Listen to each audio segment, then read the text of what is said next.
Welcome to FullBibleTimeline.com. I thought it would be about time that I start doing some teaching videos based upon the timeline. Thank you very much for those of you that have made the purchase over the past 10 years that we've been selling the timeline. And it's taken, prior to that, it took about 7 years just to do the research and develop the timeline. But some things that I find startling came out of the study in the Full Bible Timeline, and particularly around the events of Abraham's life. And as our generation has been moving forward here, there's a couple of key years that are coming up that I think more than ever it's going to be imperative that I break down events in Abraham's life and try and correlate them to this generation, and why I think it's important to understand the significance of 2023 and certainly 2030. So without any ado, we're going to get into what I call the Abraham life code. So first we have to understand the difference in years and how we track years. You are familiar with AD. We're living in that now, 2020 AD. And BC, before Christ. You're probably well aware of that as well, but you may not be aware of AM, Anno Mundi, which is in the year of creation. It's a calculated, it's a terminology, a term referring from the beginning of time. And that, of course, is forever a debatable subject, but in my personal opinion, I believe the Bible does give us a very specific date for when time as we understand it began. So let's take a look at that. The beginning for us, the beginning of time, I would argue, begins with the institution of death, the introduction of death. The beginning of time, I would argue, begins with the introduction of death into the human race. And when did that take place? Well, we know it took place at the fall of man in the garden. When did that take place? The Bible does not give us a specific day. Historians will argue how long was Adam in the garden, but I believe Genesis 5:3 is a very important key verse that tells us that 130 years before Seth was born, that's when death took place, because Adam started keeping track of his age at the introduction of death. There's no way Adam was keeping track of his birthdays when he was eternally minded, living in the garden and going day by day in the presence of God. No more than you will when you're in heaven day by day in the presence of the Lord. You're not going to keep track of time or birthdays, because they'll cease to have any significance to you at all. So it's important to understand that. It's important to understand Genesis 5:3 says 130 years before, or that Adam was 130 years when Seth was born. That means he started keeping track of his birthdays 130 years before that. I would argue that that's the introduction of death, and that's when Adam and Eve transgressed and were kicked out of the garden. The clock starts here. Why do I say that? It's because the whole Bible is the story of Jesus. It is the story of redemption, which is the purpose of Jesus, and redeeming the mistake that was made in the garden to bring us back into the presence of God and back to the garden. And so understanding that that is the entire plot line of the story helps you to be able to then understand that God gives us a beginning of that event. So from Adam until the flood, just going through the genealogies that are in the Bible, and let me just say something about that. Genealogies that are in the Bible, that's not just filler. Moses wasn't just, thinking what should come next. Let's put a bunch of dates and names that are going to bore everybody to tears, and most people just flip right past them without a second thought. And I'll make all of chapter 5 like that, and why not? We'll do chapter 11 like that too. That's not what he was thinking. That's not what God was thinking, because we do understand that all Scripture is inspired by the Holy Spirit and is there for a purpose. And believe it or not, those chapters are there for a purpose. Matthew chapter 1, what's the purpose? The purpose is to show you Christ's lineage all the way back to Adam. God's trying to set up an unmistakable proof of who Christ is. Now, Genesis chapter 5 and Genesis chapter 11 are doing the same thing, but from the beginning. And they're trying to lay out a foundation. Now, when I was in Bible school, believe it or not, I had professors that would take a look at Genesis chapter 5 and actually make an argument that, no, tens of thousands of years were in between Adam and the flood, and the Bible's just giving you the highlighted characters and skipped over multiple generations. And I'm naturally uncomfortable with that because that dismisses any kind of logical format to Genesis chapter 5, in which there is tons of brilliant math in there. And I'm uncomfortable with just making a speculation and teaching from that point of speculation rather than from a point of fact. So, call me old-fashioned, but I'm going to take the Bible at face value. And when I do, strange things happen. It actually begins to interpret itself and prove itself over and over again. So when you start doing the simple math, which you don't need a PhD to do this, you need a calculator and patience. And you do the simple math from Adam to the flood, you get the year 1656. That's when the flood takes place. And then when you continue doing the careful calculations and you get to the birth of Abraham, a strange thing happens. You get to the year 1948. Now, if you're a student of the Septuagint and that is your preferred gospel, you're not going to get to that year. You're going to get to a totally different year altogether, and you're going to continually get different dates that will have absolutely no meaning in the scheme of eternity, nor will they go to prove the things that, just taking the Bible at face value, will go to prove.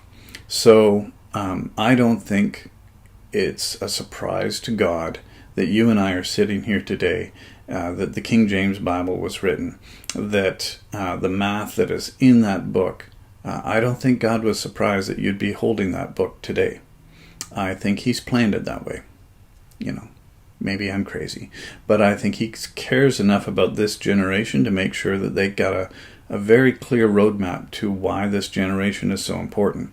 Christ did say, when you see this fig tree come back to life, when Ezekiel's valley of dry bones comes back to life, which we know took place May 15th, 1948, Israel became a nation again. It's called the super sign to this generation. And it's there, and it happened for a reason. And what year was that? 1948. So Israel, the seed of Abraham, was born again in the year 1948, and Abraham himself was born in the year 1948. Coincidence? I don't think so. All right, so Terah became the father of Abram, Nahor, and Haran became the father of Lot. Now, while Terah was still alive, we read in Genesis chapter 11 that Haran died, and Terah took his son Abram, his grandson Lot, son of Haran, and his daughter-in-law Sarah, the wife of his son Abram, and together they set out from Ur of the Chaldees to go to Canaan. Why is the father, the patriarch of the family, Terah, taking his family to Canaan? Why are they leaving the Fertile Valley? Why are they leaving any friends or relatives or business community that Terah had spent his lifetime in? Why is he uprooting them and taking them all to Canaan? Why would the patriarch of the family do that? You have to understand ancient cultures. Patriarch, he was the head of the household, and nobody did anything without the father's permission. You see that when with Jacob and his 12 sons, 11, that were starving, and Joseph was in Egypt at the time, and the sons wouldn't go back to Egypt without Jacob's blessing. There's a lot of things they wouldn't do without the father's blessing. But it's understood that the patriarch of the family ran the family. So why was Terah gathering up his family to leave? It's a good question. But when they came to Haran, they settled there. So answers to some of these questions can be found in obscure places and again, you can take this or you can leave it. But here's something to think about. The book of Jasher, I'm not going to say it's gospel. I'm just going to say it's interesting. But it is quoted twice in the Bible. And the book of Enoch is quoted once in the book of Jude. But Jasher is quoted twice. Once in Joshua and once in 2 Samuel. And as far as I know, Samuel was a fairly distinguished prophet who, I think the Bible says, not a single prophecy of his ever fell to the ground void. Okay, so why does Samuel quote from the book of Jasher and Joshua? And it's not just a quote, it's the way they are referencing Jasher. The verses read like this.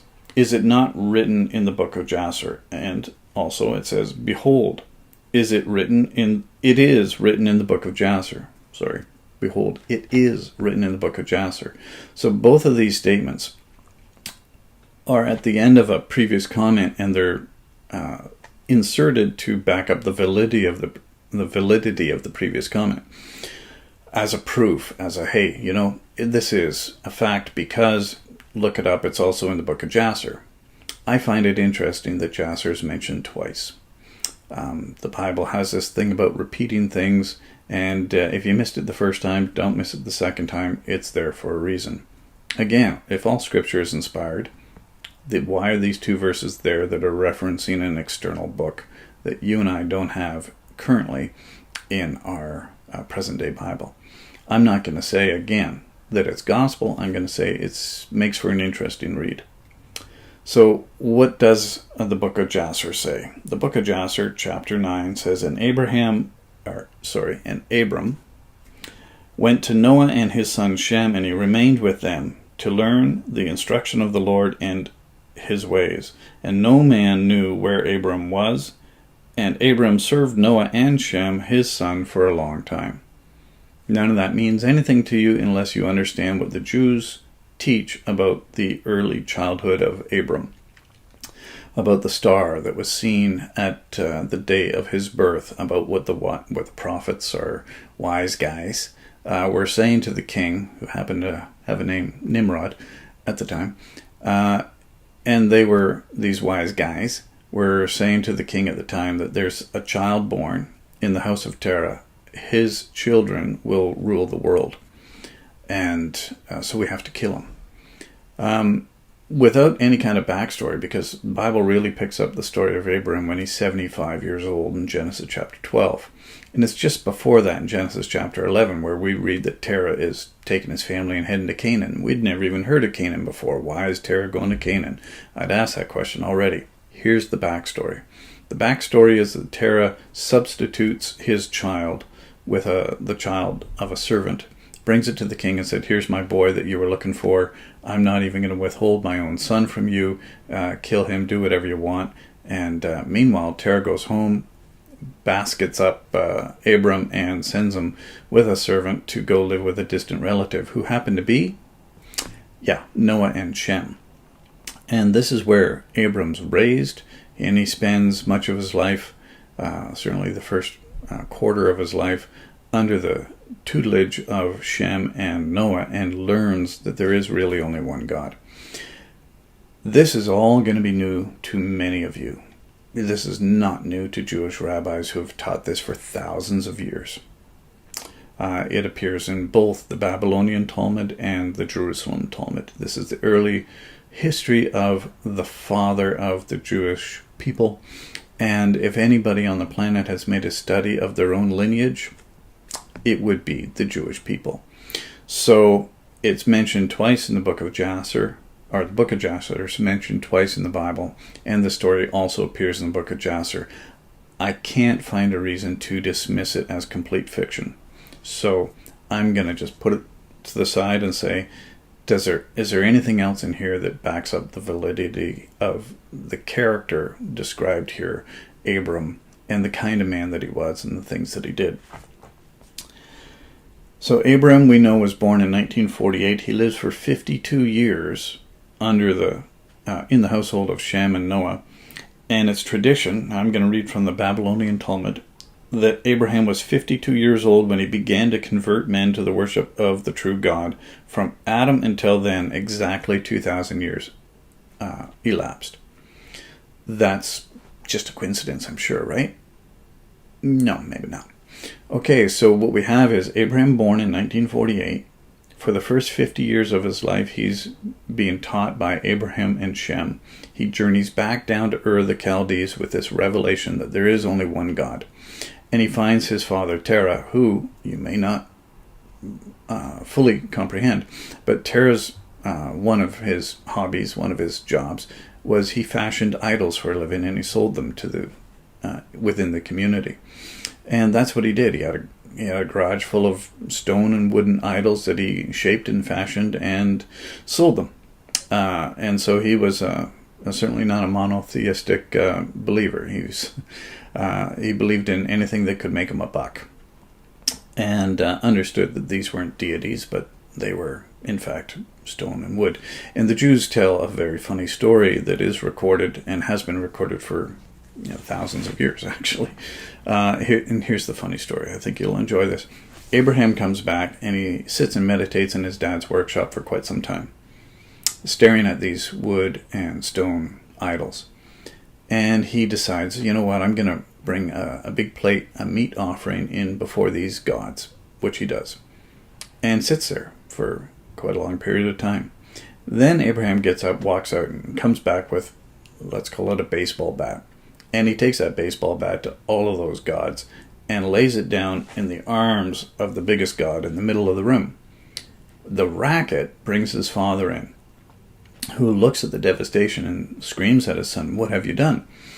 And Abraham looks shocked. He says, "I didn't do anything. I brought in this plate of this meat offering, and this big god here, he took the baseball bat and he destroyed all these other gods so he could have it all for himself." Well, his father said, "That's ridiculous. They're just stone and wood." And Abraham says, "So why do you worship them? Why do you pray to them?" And walks out. That's not a new story. It's a very, very old story about the character of Abram and how he tried to win his father to this new faith that there is really only one God.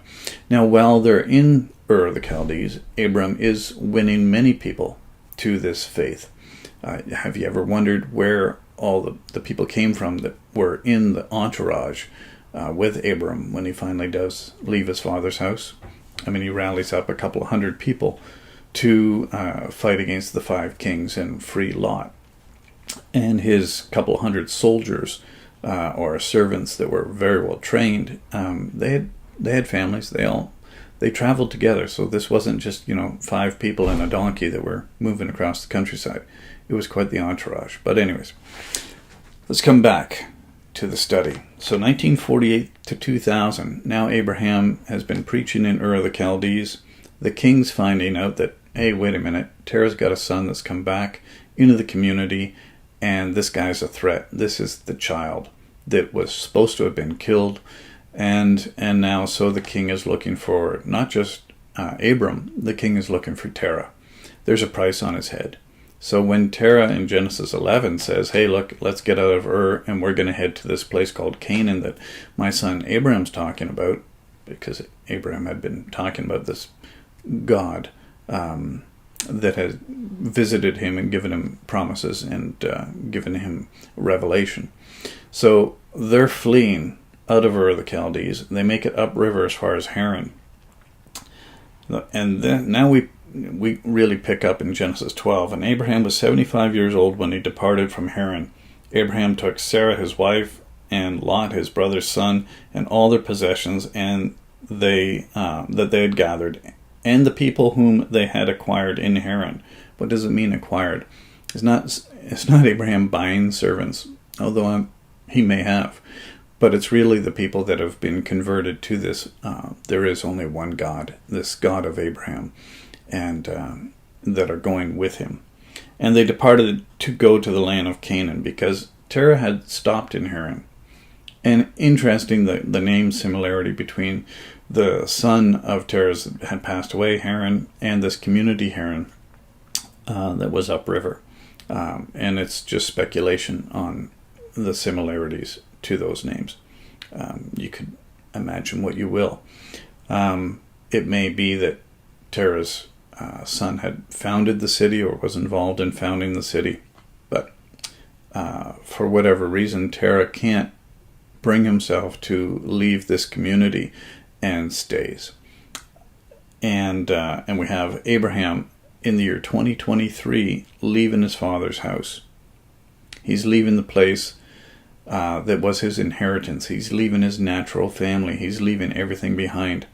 And there are those that will speculate, certainly if you're studying in the Septuagint, that Terah had passed away and Abraham waited until his father had died before he went on this journey. But in truth, if you go to the full Bible timeline and you read my study on Stephen's speech, you will see exactly how this is played out. And the Jewish people understood and have taught this for thousands of years now, that Terah was not dead. He was very much alive when Abraham left, and the significance of it. This has been written about exhaustively in both Talmuds. So before you jump to a conclusion, or if you already have a pre-established conclusion that Terah had passed away before Abraham left, then if you have an open mind, please go to my studies and read the research on Stephen's speech, so that you have a full understanding of the significance of what I'm about to show you next. So in the year 2023, we have a man called by God, given a new name by God, promised things by God. He was born in 1948, which correlates to the establishment of the nation of Israel. In the year 2023, at 75 years old, there's a choice that Abraham makes that's very, very significant. Terah was leaving Ur to go to Canaan. He was fleeing. Was he fleeing, or was he called to leave the fertile valley? Going as far as the city of Haran, here Terah stays. So we've established the thinking and the events that led up to the fleeing and the staying. And now we're going to talk about Abraham. Abraham is called to Canaan, and he never sees his father again. Okay? Here's the price that he was willing to pay. Keep in mind, in all the time that Abraham is in Canaan, he forbid his servant Eliezer to take Isaac back there. He is never going to go back. Isaac was never to go back to see his relatives there. Eliezer was to pick out a wife and was to bring her back. Isaac was completely forbidden to return, and Eliezer had to swear a promise never to take Isaac back there. Abraham didn't want him to go back. Abraham never went back. Abraham understood the consequences of going back, and he understood the significance of the call to follow God's voice. So there was a price to pay for Abraham. Abraham rejects his natural inheritance. He's the eldest. He would have come into the inheritance of everything that Terah had accumulated in his life. But Abraham chose not to have anything to do with any of that, not to benefit from any of that. Rather, he chose God to be his provider. And so again, another significant sacrifice on Abraham's part, and God saying, you don't need anything from your natural inheritance. I'm going to give you an inheritance that is going to outshine that 1,000 times over. Abraham turns his back on cultural norms, caring for his father in his old age, and rejects what he was raised to understand was the meaning of a good son. Now, the Jewish rabbis understood this because there's a commandment that says, honor thy father and mother so that your days may be long.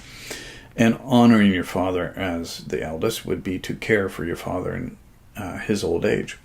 And the Jewish rabbis wrestled for thousands of years. This has been discussed and written about. But they wrestled with this concept of what Abraham did, leaving his father and following the call. And understood that, and again, read the research that I've written on Stephen's speech, because according to a Jew, they reckon him dead when he rejects God. And even today, there was an article I teach, I reference this in my seminar, but of a Jewish family whose daughter was marrying a Gentile. This took place in New York. And so normally when your daughter gets married, it's a festive occasion. But this set of Jewish parents actually took out an obituary for their daughter and asked that no flowers or gifts be sent. But to them, because of the choice that she made to marry a Gentile outside the faith, she was dead.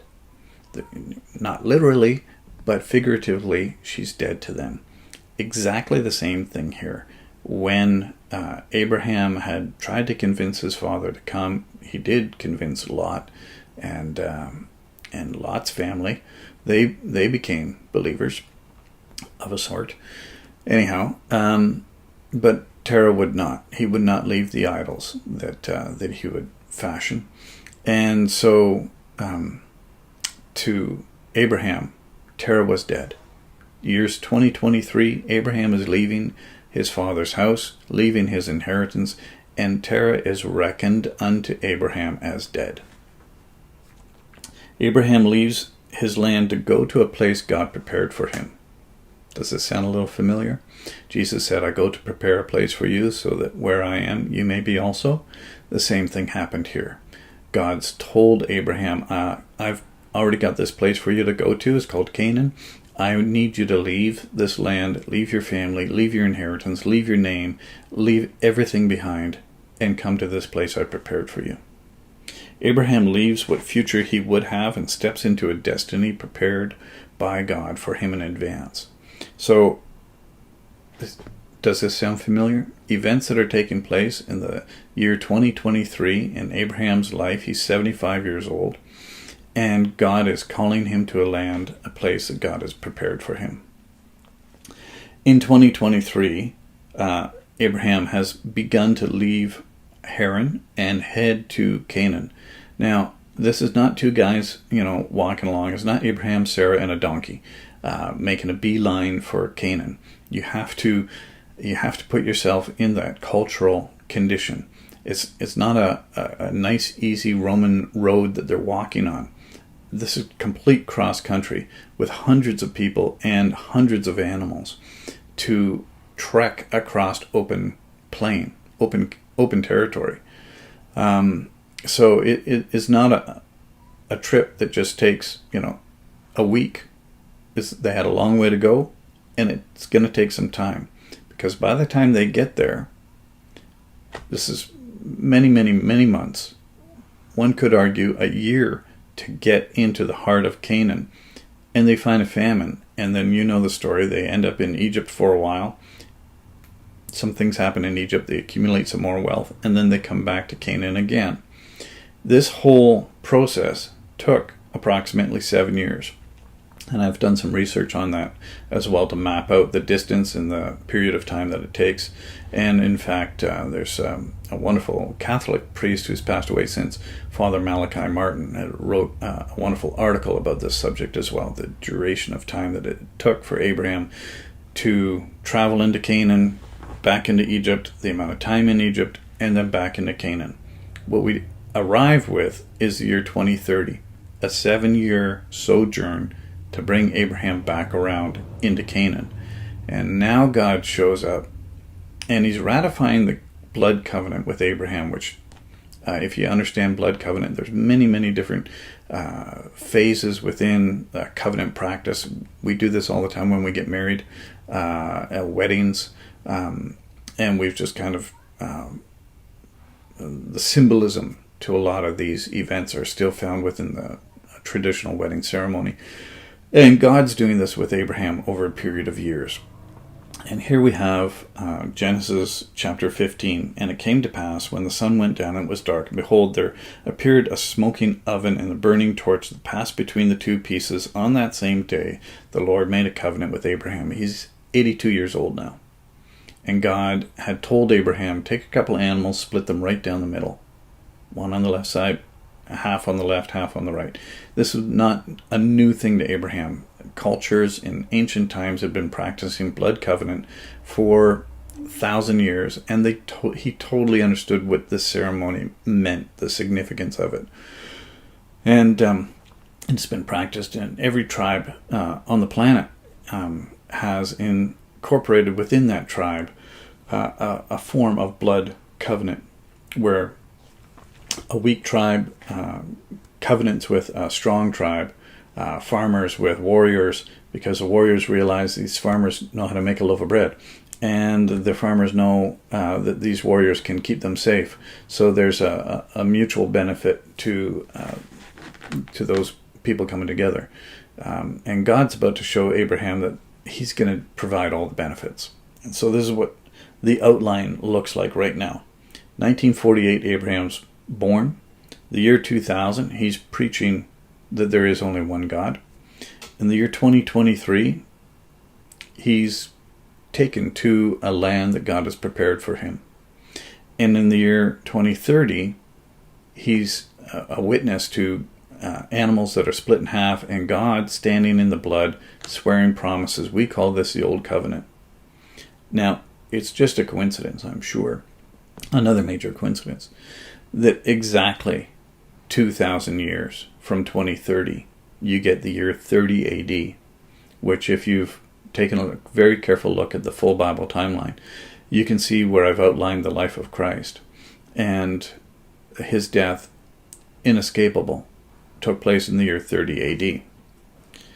The traditional birth year of Jesus, traditional meaning we're in what's called the Gregorian calendar, and I believe it was 562 or something like that. Pope Gregory decided to move away from the Roman calendar and develop a calendar focused and centered around the life of Christ. It makes me wonder how long it'll take in this world that we're living in now for them to want to introduce a new calendar that has nothing to do with the life of Christ, so we don't recognize that it's been 2020 years, they say, from the birth of Christ. But that aside, you can tell when I made this originally, it was the year 2016, but I've been teaching this for quite some time, and I thought it'd be about time I do a video. So if you bear with me, 2016, just imagine it says 2020 now. So the traditional birth year of Christ is 1 AD, and you end up with 2016 years, or 2020 today. The actual birth year of Christ was 3 BC. The crucifixion of Christ was in 30 AD. He was 33 years old when he died. So from the crucifixion of Christ to today, because Christ lived his whole life in the Old Testament. The New Testament didn't begin until the book of Acts after he died. So we were looking at the covenant that God made with Abraham in the year 2030 AM, and we move forward exactly 2,000 years, and we get to Christ hanging on the cross, and here it is, God in the blood trail again, swearing a second covenant. This we call the New Covenant, and that took place in the year 30 AD. From 30 AD to present, to today, 2020,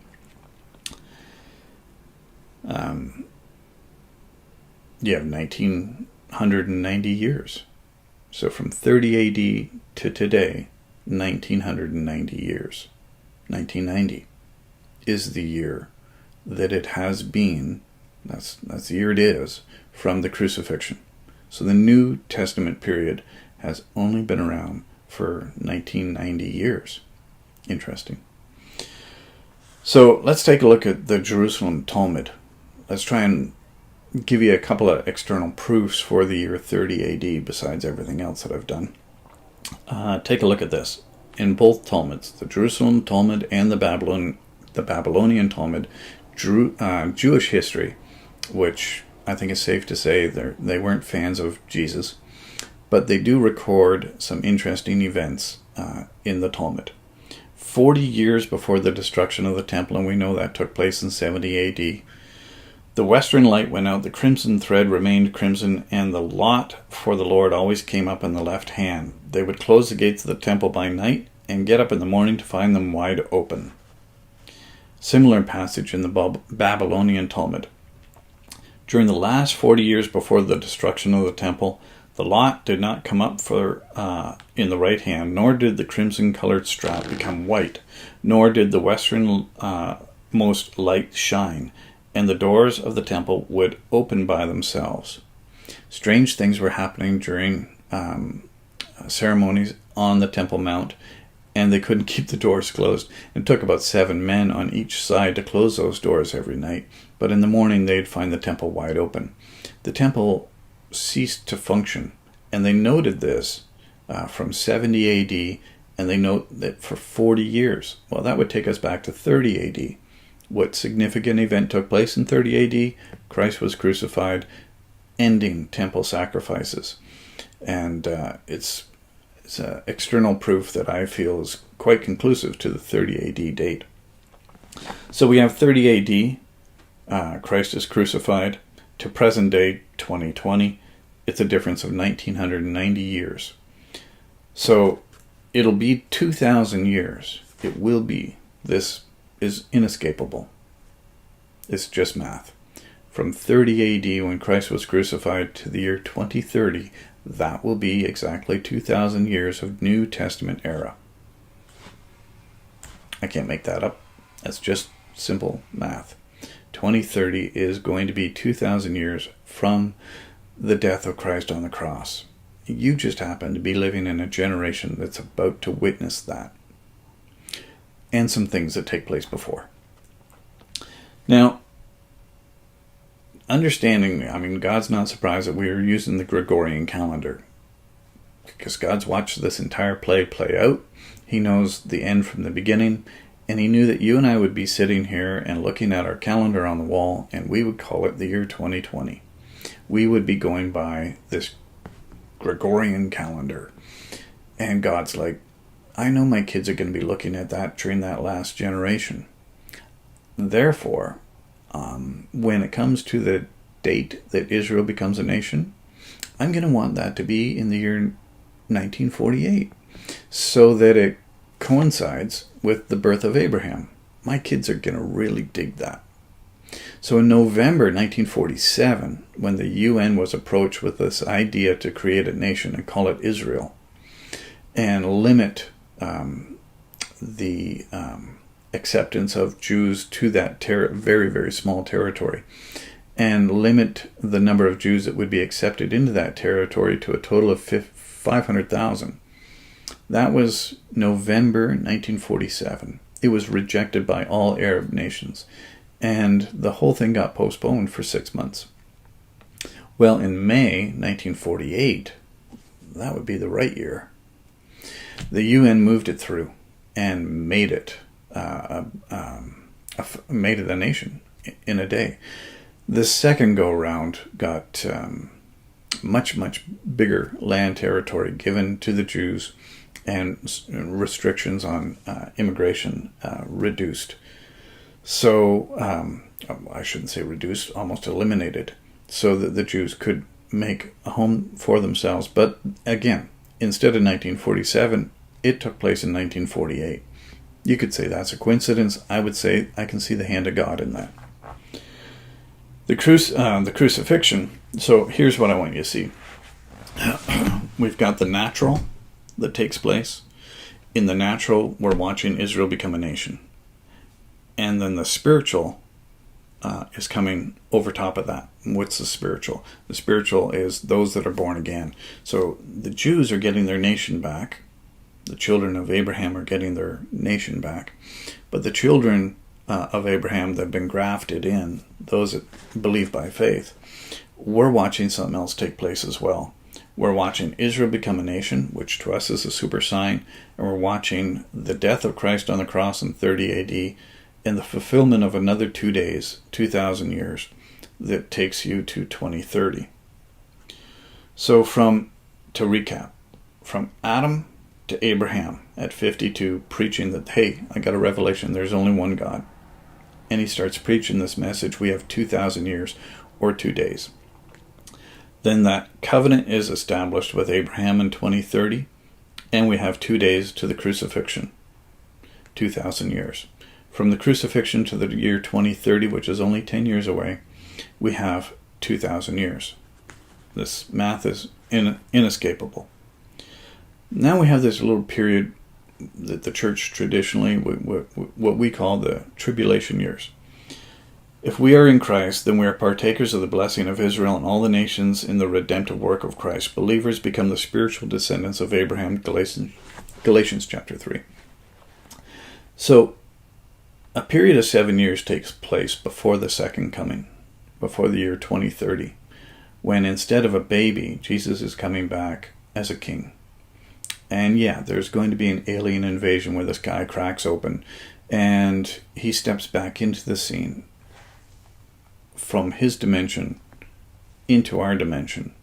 I call it an alien invasion because Paul does refer to us as we are aliens not of this world. And if ever you are going to witness an alien invasion, it will be that of Christ splitting the eastern sky, stepping into this dimension, and laying down some new laws and a new way of caring for and maintaining this beautiful planet that we live on.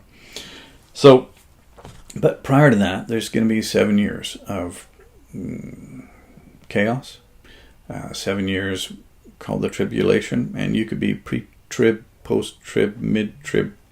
That part really doesn't matter to me. But I do want to correlate the 2023 to what took place in Abraham's life, being called out from his father's home, being given a new name, covenant rights being established, given a new a place prepared for him, and correlate that to a lot of things that Jesus was saying about us as the church, and he's going to prepare a place for us. We're given a new name. So the correlation to all of those covenant practices and covenant events take place to us as the church. And I believe there's a strong argument for 2023 being a significant year for that. So, total recap here. Israel's born as a nation in 1948. Abraham was born in 1948. Abraham leaves his home in the year 2023. Perhaps we will be leaving our home in the year 2023. The covenant is established with Abraham in blood and God swearing promises in the year 2030. Christ is crucified in the year 30 AD, exactly 2,000 years. And 2,000 years from Christ's crucifixion will be the year 2030. You just can't get away from that. So, perhaps 2030 introduces what's called the kingdom years, or the millennial reign of Christ. So I welcome you to visit the Full Bible Timeline for a more in-depth study on this and many, many other subjects.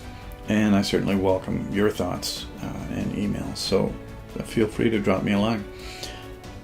There's a couple of things. There's a verse in the Old Testament and a verse in the New Testament that says a day is 1,000 years and 1,000 years is but a day. And that's God referring to his perspective, his viewpoint on that. And it's interesting if you do a word study on the last days and a word study on the day of the Lord. The day of the Lord is always speaking of judgment. It's always speaking to a time of judgment. And the last days, when that phrase is used, and Joel prophesied, in the last days God will pour out his spirit. In the last days the sons and daughters will prophesy. The last days, plural. It's talking about 2 days. One could argue that that's the last 2,000 years. Day 1, day 2. From Christ's crucifixion in 30 AD to 2030, those would be the last 2 days.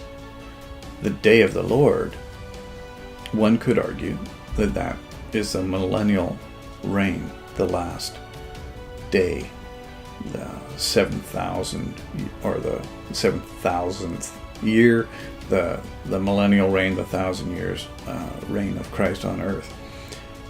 It just makes for some interesting dialogue. Now, I'm just trying to give you food for thought, and if you've watched this, for going on 45 minutes now, then congratulations. If you like it, give me a thumbs up or share this video. And again, I welcome your thoughts and comments as well. I think 2023 is going to be significant. I watch the news and what's going on in America and the world today, and it's almost impossible not to see a spirit of madness, a spirit of Antichrist, and a spirit of complete insanity that seems to be sweeping the world. So I think what we are also watching is the end of a currency war that is going to lead to a hot war. And I think the dominoes are set up for war in the Middle East. And this is going to be a real dangerous time if you're a believer in the Middle East. Not so much if you're where I am on the west coast of Canada, where, I don't mean to be light about it, but I do say to my kids, you got the best seats in the house. You're going to be able to sit here and watch events take place, I think, until the year 2023. But between now and then, things have got to get a lot worse, because in 2023 the world's going to be in such a bad shape that they're going to beg for a redeemer, somebody to save them from their plight, economic, social, militarily, in every aspect. The world will be on its knees. So between now and 2023, the next 3 years, economically, socially, things are going to completely fall apart. I know you think they've already fallen apart. No, you haven't. This is just the beginning of sorrows. But I think that's what takes place before the world will bow its knee completely to an antichrist figure. And I know that there's a whole school of believers that dismiss the millennial kingdom altogether. They dismiss the idea of an antichrist. And I would just say, history does repeat itself. Well, Mark Twain said history doesn't repeat itself, but it sure does rhyme. And if you were a believer, a Christian in Germany in 1933, what would you think? Would you think that your nation is following an antichrist figure? I bet you would. If you're a smart enough Christian, you got out of Germany in time and you were able to watch the events from perhaps America and look at what was going on in Europe. It did seem very much like it was the end of the world. And they were, those in Germany were following an antichrist figure. Historically, I think you can't argue that Hitler was definitely an antichrist figure. History put that figure there as an example for this generation right now. Don't think for a second that we will not witness a similar type figure rise out of the ashes of what is going to be left here. You just need to be aware, and you need to be prepared for that. So I'm doing a bunch of things that I feel we need to do to prepare, and you're welcome to email me and ask. But it's going to be very interesting. I'm going to do some more videos and talk about some more things related to the events of today and pull teachings from the full Bible timeline. So I just invite you to come with me on this journey.